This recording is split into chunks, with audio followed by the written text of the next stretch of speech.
También existe la otra ruta, que sería la alternativa que nos genera macrófagos M2 antiinflamatorios, donde una de las características, por ejemplo, es el tipo de citoquinas que ellos producen. Sobre todo producen citoquinas como interleuquina 10 o TGF-beta, que tienen roles antiinflamatorios. Eso quiere decir que ellos podrían contribuir a suprimir los procesos inflamatorios, por eso serían antiinflamatorios.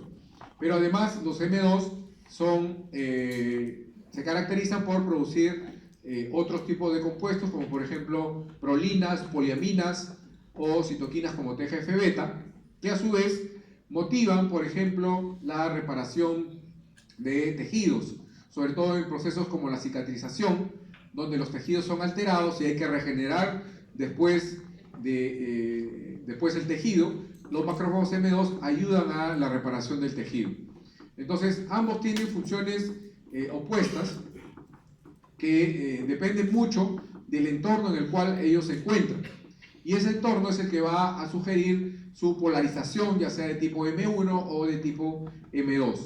Y precisamente el entorno, que normalmente tiene que ver con las citoquinas con las cuales ellos entran en contacto, a su vez también es promovido por otras células del sistema inmune, como son los linfocitos.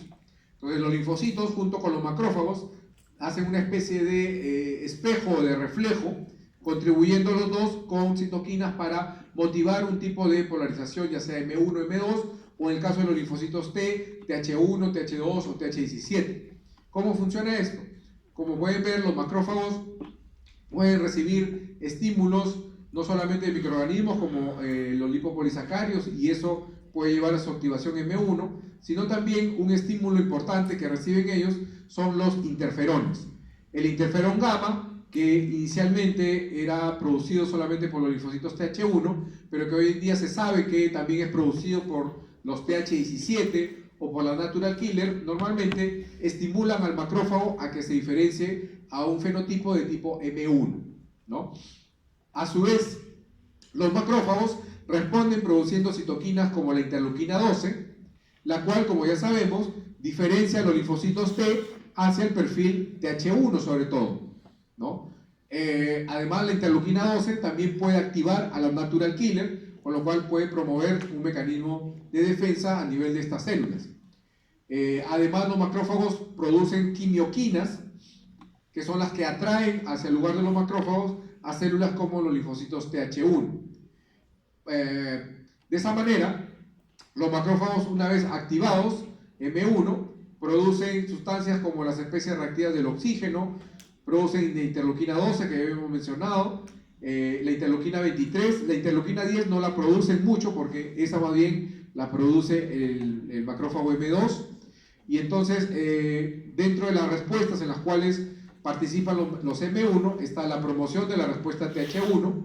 Entonces de ahí viene un poco esa relación entre macrófagos y linfocitos T. En este estadio son importantes y eficientes en la presentación de antígenos. Los M1 presentan de manera mucho mejor los antígenos que los M2. Los M1 participan en la eliminación de los patógenos intracelulares, ya sea directa o indirectamente. Directamente porque ellos podrían eliminar a los patógenos, e indirectamente porque activan el TH1, y como sabemos el TH1 sirve para patógenos intracelulares. Pero además tiene otra característica, debido a que son pro-inflamatorios, ellos promueven normalmente la destrucción de las células tumorales y también promueven el daño al tejido donde se encuentran esas células tumorales. Entonces tienen esa otra actividad que son destructores de los tumores más bien. En cambio los M2, como pueden ver acá, ellos reciben señales de los linfocitos TH2, como la interleuquina 4, como la 33 o como la 13, o de los basófilos, en particular la interleuquina 4, o de otras células innatas como la interleuquina 13. Y eso motivará que ellos se activen al fenotipo M2, produciendo sobre todo la interleuquina 10, ¿no? Producen poca interleuquina 12, poco otras de las citoquinas. Además promueven la respuesta TH2, porque como vemos acá, producen citoquinas o quimioquinas que atraen a los linfocitos TH2 hacia el lugar de los M2. Son importantes en la respuesta contra los parásitos y, a diferencia de los M1, son promotores del tumor. Es decir, no nos convienen los macrófagos M2 cuando existe una respuesta protumoral, una respuesta antitumoral, porque más bien ellos promueven la aparición de tumores, ya que inducen, por ejemplo, la angiogénesis, cosa que normalmente los tumores aprovechan para poder diseminarse. Además, los M2 tienen capacidad también de inmunorregulación, eso sobre todo a nivel de la interleuquina 10, que la producen en alta cantidad. Había una clasificación en base a los dos tipos de macrófagos, ¿no? Los M1 y los M2. Pero dentro de los M2 apareció inclusive otra subclasificación que depende del estímulo que ellos reciben. Por ejemplo, si partimos de el macrófago M0, el no activado, él es el que da las órdenes a los demás para que se puedan activar. Y si ellos reciben, por ejemplo, lipopolisacáridos o interferón gamma, ellos se transforman en macrófagos de tipo M1, que son los fuertes, que son los que ayudan en la respuesta contra los tumores, ¿no? Como hemos dicho hace un rato. Pero esto gracias a que el LPS, el interferón gamma, los deriva hacia un fenotipo M1.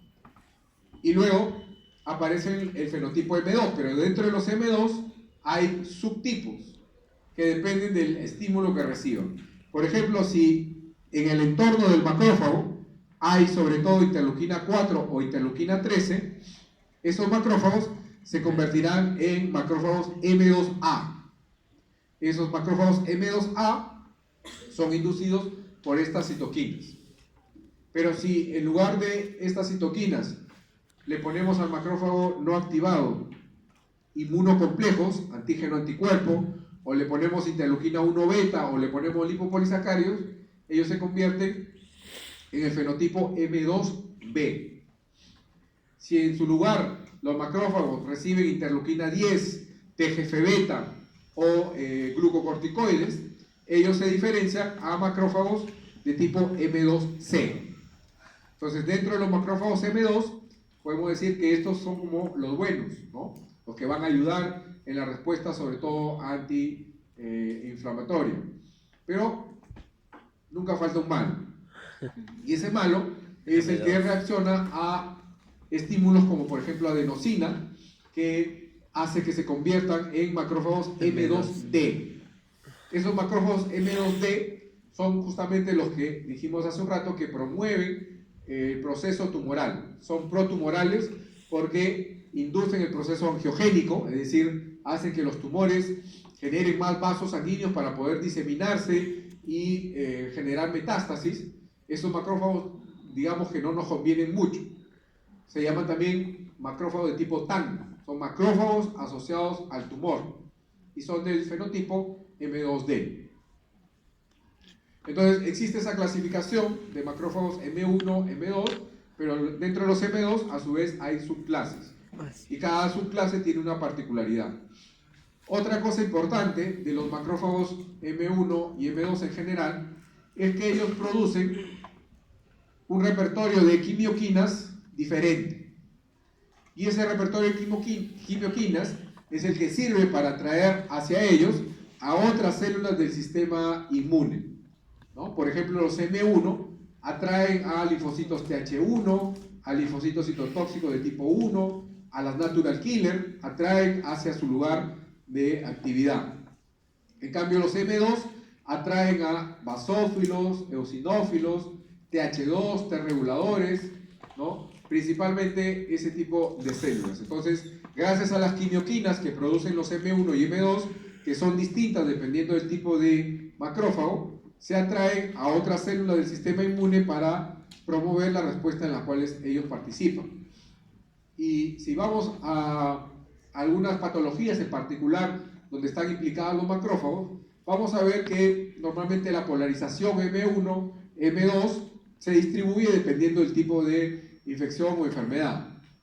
Por ejemplo, en enfermedades como la diabetes, la aterosclerosis, la artritis, la esteatosis, la glomerulonefritis. Ahí vamos a ver principalmente un perfil de tipo M1. En el caso de infecciones por virus o por micobacteria, también se caracteriza por un perfil de tipo M1, que generalmente se relaciona entonces con los procesos proinflamatorios que normalmente podemos evidenciar en este tipo de patologías, que están acompañadas de inflamación. Entonces los M1 contribuyen a ese proceso inflamatorio. Sin embargo, también hay algunas enfermedades que se caracterizan por el perfil opuesto, por el M2, como por ejemplo la inflamación de las vías aéreas, como en el caso del asma, ¿no? Ustedes saben que ahí hay una respuesta TH2, pero los M2 contribuyen al TH2. La fibrosis, la cicatrización de heridas, la dermatitis atópica, el cáncer de mama, por ejemplo, induce un perfil M2, la infección contra parásitos, el minto, M2, y el granuloma, que es la forma crónica de la infección por Mycobacterium, también induce un perfil M2. En ese caso, por ejemplo, cuando se inicia una infección por Mycobacterium, el sistema inmune responde de manera adecuada, es decir, activa los M1 para eliminar a la Mycobacterium. Pero la Mycobacteria lo que hace es cambiar el perfil M1 a M2, ¿no? Que le es más favorable porque no le hace nada. Entonces, los microorganismos también aprendieron a modular el M1 y el M2 a su favor. Entonces, cuando el M1 les es agresivo, lo cambian a M2. Cuando el M2 no les favorece, lo cambian a M1. Entonces, ellos también juegan con este mecanismo de defensa que nosotros normalmente tenemos, ¿no? Otro mecanismo de defensa a nivel de la inmunidad innata constituye el sistema de los interferones, del cual vamos a hablar ahora. Los interferones, sobre todo los de tipo 1, interferón alfa, interferón beta, son citoquinas que tienen propiedades antivirales, ¿no? Y en ese caso vamos a ver el mecanismo de acción de esos interferones con una infección, por ejemplo, por el virus de la hepatitis C. El virus de la hepatitis C, cuando infecta a la célula, normalmente inserta su material genético, y ese material genético puede estar libre en el citoplasma como RNA de doble cadena, o puede ser capturado a nivel de un TLR3 endosomal, también a nivel de RNA de doble cadena. Independientemente de si está en el citoplasma o en un endosoma, en los dos casos se activan vías de señalización, ¿no?, distintas que confluyen para activar un factor de transcripción, ¿okay? Ese factor de transcripción ingresa al núcleo y activa los genes de interferón beta, por ejemplo. Entonces la célula empieza a producir interferón beta. Pero el interferón beta no le sirve de mucho a esta célula porque el virus se replica rápidamente. Y esta célula se muere por la infección viral. Sin embargo, logró lanzar una señal de advertencia, que es el interferón beta, que ya no le sirve a la célula que fue infectada, sino que la idea es que le sirva a otra célula que todavía no ha sido infectada por el virus. Esa otra célula recibe el interferón beta y activa vías de señalización que a su vez promueven la activación de genes llamados genes estimulados por interferón. ¿Qué hacen estos genes? Producen proteínas que son antivirales. Entonces, cuando el virus intenta infectar a esta célula, las proteínas antivirales inducidas por el interferón alfa-beta son las que se expresan para inhibir al virus y evitar que estas células puedan ser eliminadas, ¿no? Dentro de estas proteínas, por ejemplo, tenemos algunas enzimas, como esta de acá, que se llama la enzima OAS, o también conocida como 2'5' oligoasintetasa. ¿Qué es lo que hace esta enzima?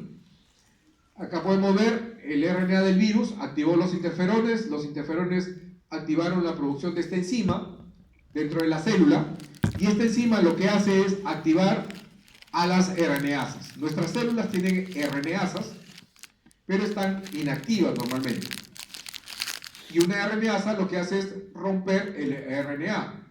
Si está inactiva, no lo va a romper. Pero cuando se activa, ahí sí agarra el RNA y lo degrada. Normalmente los virus fusionan su material genético con el RNA, con el material genético de la célula. Entonces, cuando se activa esta RNasa, prácticamente elimina no solamente el material genético de la célula, sino también el del virus. Y de esa manera se deshace del virus. Otra enzima se llama la adenosinaminasa RNasa de tipo 1, que también es inducida por los interferones y tiene una acción similar. Es decir, se activa y lo que genera es un cambio en la posición de una adenosina en el RNA por una inosina. Entonces, esta inosina es reconocida por esta deaminasa y procede a degradar el RNA, ¿no? El mismo caso que en el anterior. Entonces, estas de acá serían proteínas, enzimas antimicrobianas que son inducidas por el sistema de los interferones. Este es otro mecanismo también, mediante el cual se reconoce otra vez el RNA de doble hebra del virus, se activan los interferones, se produce esta enzima llamada proteína quinasa activada. Esa proteína quinasa activada a su vez lanza señales para inhibir la producción de proteínas por parte de la célula, implicando al virus que está incrustado en esa célula. Entonces, de manera indirecta, todas estas enzimas matan no solamente a la célula, sino también al virus que las infectó, ¿no? Son mecanismos, como les digo, un tanto inespecíficos que forman parte de la inmunidad innata. Entonces, la idea es de que cuando el virus ingresa, activa el sistema de los interferones actúan sobre la célula vecina todavía no infectada, promueven la aparición de proteínas antimicrobianas que evitan que el virus infecte a esta nueva célula. Entonces, esa es la manera como en general los interferones se comportan. Otro mecanismo de la inmunidad innata también está llevado a cabo a través de un grupo de células linfocitarias conocidas como las natural killer, ¿no? Que son un tipo de linfocitos, pero que participan sobre todo a nivel de la inmunidad innata. Y primero que nada tenemos que identificar que hay dos poblaciones de linfocitos natural killer: los NK citotóxicos y los NK productores de citoquinas, ¿no? Son NK, pero cada uno tiene roles o funciones distintas. Las NK citotóxicas se caracterizan sobre todo porque tienen un receptor llamado FC, que se llama el CD16, que lo utilizan para detectar a los anticuerpos. Este es un receptor FC, detecta la región FC de los anticuerpos.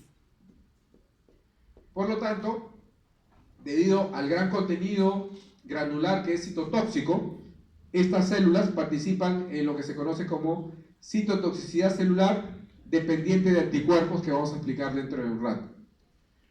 Luego tenemos el otro tipo de natural killer que tiene poca cantidad del receptor CD16, ¿no? Esta tiene más y esta tiene poca. Eso significa que esta no participa mucho en la citotoxicidad celular dependiente de anticuerpos. Sin embargo, esta natural killer lo que hace es producir citoquinas. Citoquinas como el TNF-beta, el TNF-alfa, la interleuquina 10 o el interferón gamma, que participan ayudando a otras células a mejorar la respuesta inmune. Esta sería un equivalente, por ejemplo, a los linfocitos T helper, a los TH, que ellos producen citoquinas para ayudar a otras células, ¿no?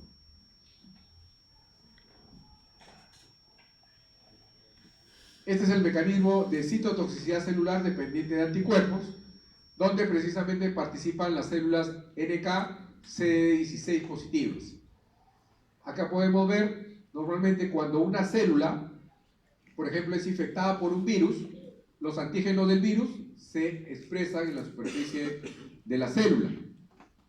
O cuando tenemos una célula tumoral, los antígenos tumorales se expresan también en la superficie de la célula tumoral. Y en ese caso, el sistema inmune puede responder produciendo anticuerpos contra los antígenos de superficie, ya sea de virus o de tumores. Sin embargo, el anticuerpo solo no le hace nada. Entonces, ahí es donde participan las NK.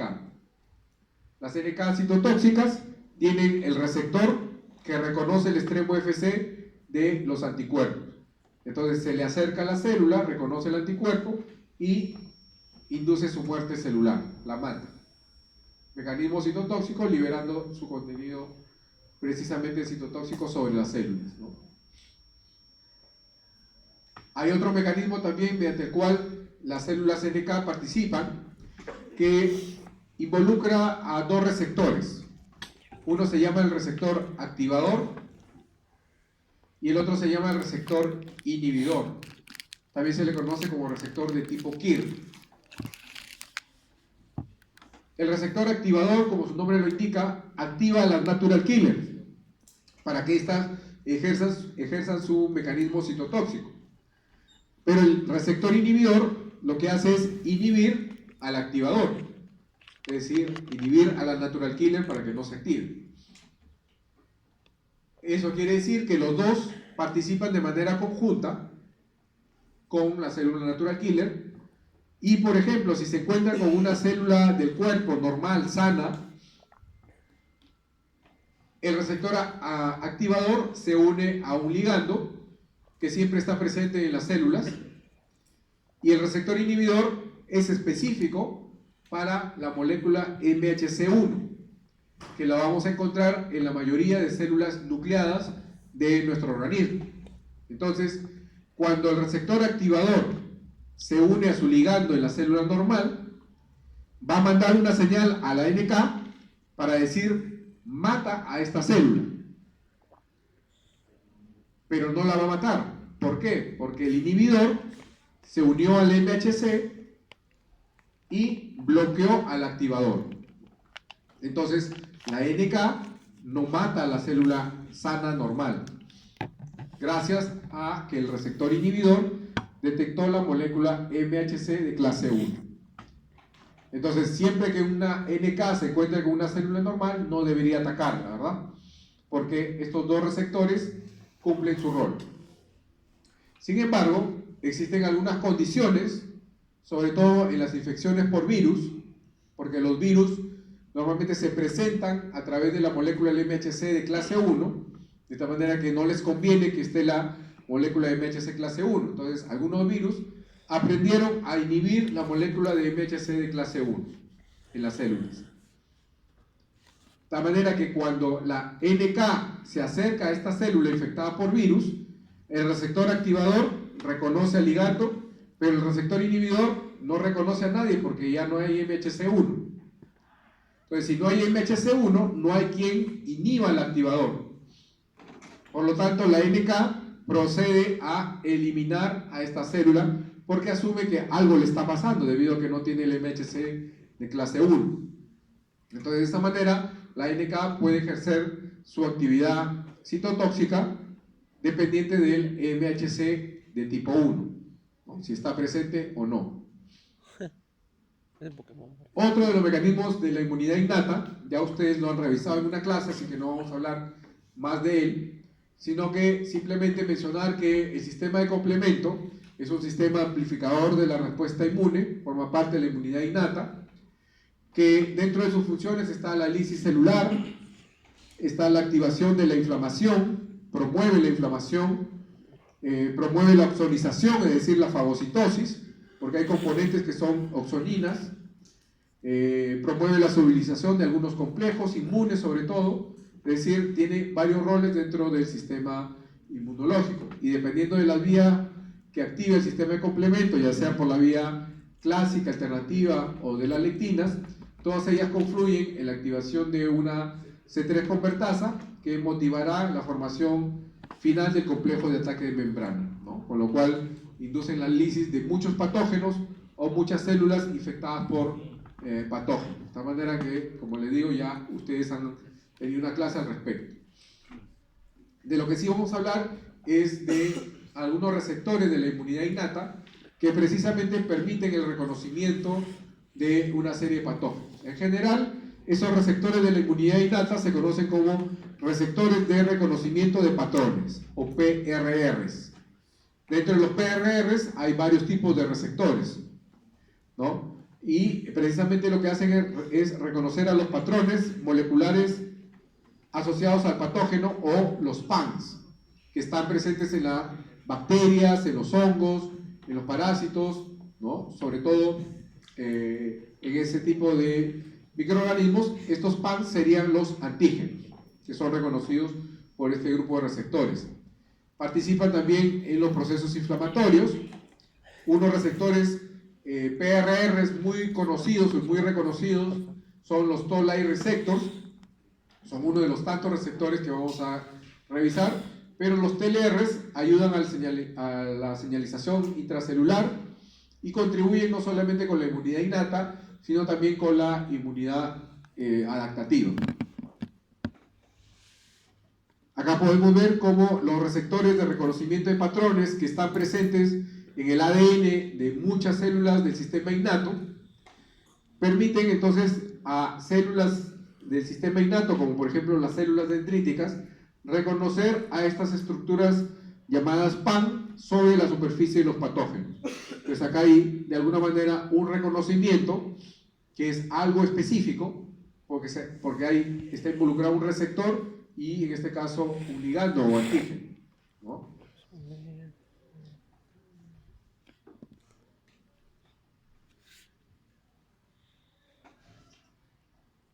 Entonces, estos receptores ayudan a una gran tarea que tiene el sistema inmune: reconocer lo propio de lo no propio, ¿no?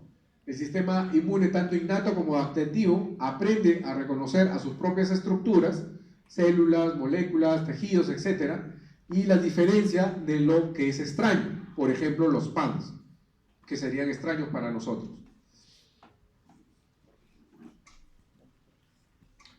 Y eso motiva algunas diferencias precisamente a nivel de la inmunidad innata y adaptativa, ¿no? Dijimos que una de las principales diferencias es que la inmunidad innata es inespecífica y la adaptativa es específica. Y justamente se da a nivel, por ejemplo, de receptores. Los receptores de la inmunidad innata, digamos que son más genéricos, están más en las células del sistema inmune innato. En cambio, los receptores de la inmunidad adaptativa, ellos requieren reordenamientos genéticos para generar, por ejemplo, la inmunoglobulina de membrana del linfocito B o para generar el TCR de los linfocitos T, de tal manera que esas moléculas requieren reordenamiento de los genes para mejorar la especificidad de los receptores, cosa que no ocurre a nivel de los receptores de la inmunidad innata. La distribución a nivel de inmunidad innata es no clonal, es decir, varias células podrían participar en la inmunidad innata, mientras que la inmunidad adaptativa se requiere de una clonalidad. Cuando un linfocito B, cuando un linfocito T actúan, ellos tienen que primero proliferar, ¿verdad? Reconocen al antígeno, proliferan y de ahí se convierten en células plasmáticas productoras de anticuerpos o linfocitos T de efectores. Primero tienen que proliferar, en cambio en la inmunidad innata no ocurre eso de ahí. A nivel de reconocimiento, las estructuras que se reconocen en la inmunidad innata, los antígenos, son como más genéricos, no son tan complejos como sí lo son los antígenos de la inmunidad adaptativa, donde hablamos prácticamente de estructuras peptídicas, conformadas por unos cuantos aminoácidos de los patógenos. Por eso se llama inmunidad específica, precisamente, ¿no? Entre otras cosas, la inmunidad también innata es rápida, es inmediata. Estamos hablando de horas en las cuales se tiene que activar la inmunidad innata, mientras que la inmunidad adaptativa demora un poco más, ¿no? Inclusive, en promedio, se demora una semana, por ejemplo, en producir los anticuerpos, porque requiere un procesamiento de los patógenos, de los antígenos, para lograr activar al sistema inmune, sobre todo, ¿no?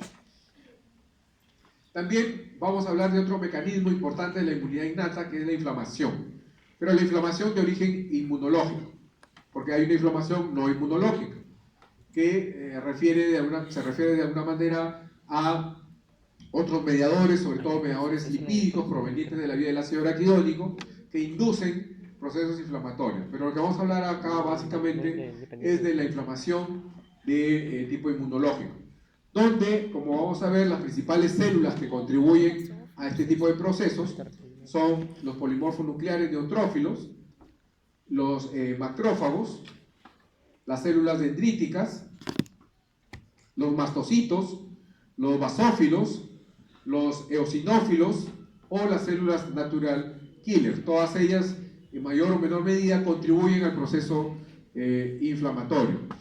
Y vamos a ver acá una animación para que ustedes puedan ver más o menos de qué se trata la respuesta inflamatoria aguda.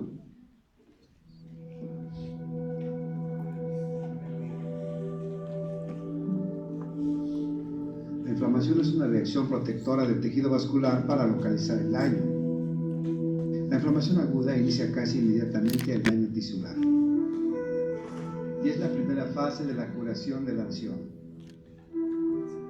La inflamación puede dispararse por el daño celular o tisular o por la presencia de células muertas o agentes nocivos como las bacterias. La inflamación aguda usualmente ocurre antes de que se establezca una respuesta inmune, debido a que inicialmente debe removerse el agente causal y el tejido dañado. La inflamación ocurre en dos estadios sobrepuestos, vascular y celular. En el estadio vascular, las arterias y las vénulas cercanas al sitio se constriñen brevemente. Después se dilatan. La dilatación genera congestión que junto con la permeabilidad aumentada lleva el movimiento de líquidos hacia el tejido afectado, dando como resultado los 5 signos clásicos de la inflamación: rubor, tumor, calor, dolor y disminución de la función. Al abandonar los líquidos al capilar, la sangre que queda se hace más viscosa, fluye más lentamente y se produce el coágulo. El estadio celular inicia con el movimiento de fagocitos, células blancas de la sangre o leucocitos a la zona afectada. Los leucocitos atraviesan la pared vascular en un proceso llamado emigración. Se cuelan y van al sitio afectado. Los leucocitos acuden por mediadores químicos que los atraen en un proceso llamado quimiotaxis. En el estadio celular se atrapan bacterias o material extraño que haya penetrado, en un proceso llamado fagocitosis. El producto de la fagocitosis, como son el plasma y desechos, son exudados que se acumulan causando edema y dolor. Los exudados están compuestos de líquidos séricos, eritrocitos, con los demás productos de degradación tisular, fibrina y restos celulares. Concurren al sitio mediadores químicos liberados como activadores. Son agentes bioactivos liberados en la respuesta inflamatoria. Los mediadores son derivados de las células o del plasma. Uno de los primeros mediadores de la respuesta inflamatoria celular es la histamina, encontrada en grandes concentraciones en los mastocitos del tejido conectivo, así como basófilos y plaquetas. La histamina se libera como respuesta a la agresión y causa dilatación y aumenta la permeabilidad capilar. La serotonina es otro mediador celular, también hace acciones similares. Los 3 mediadores principales están presentes en forma de precursores que deben ser activados usualmente por enzimas proteolíticas. Las cilinas aumentan la permeabilidad capilar y estimulan los receptores del dolor. El sistema de coagulación atrapa exudados y microorganismos y cuerpos extraños. La cascada de complemento causa vasodilatación y provoca quimiotaxis, que aumenta la fagocitosis. La inflamación aguda comprende una respuesta compleja de protección a la lesión, que juntos son el terreno para los estadios siguientes de la recuperación del cuerpo: respuesta inmune y reparación de tejidos.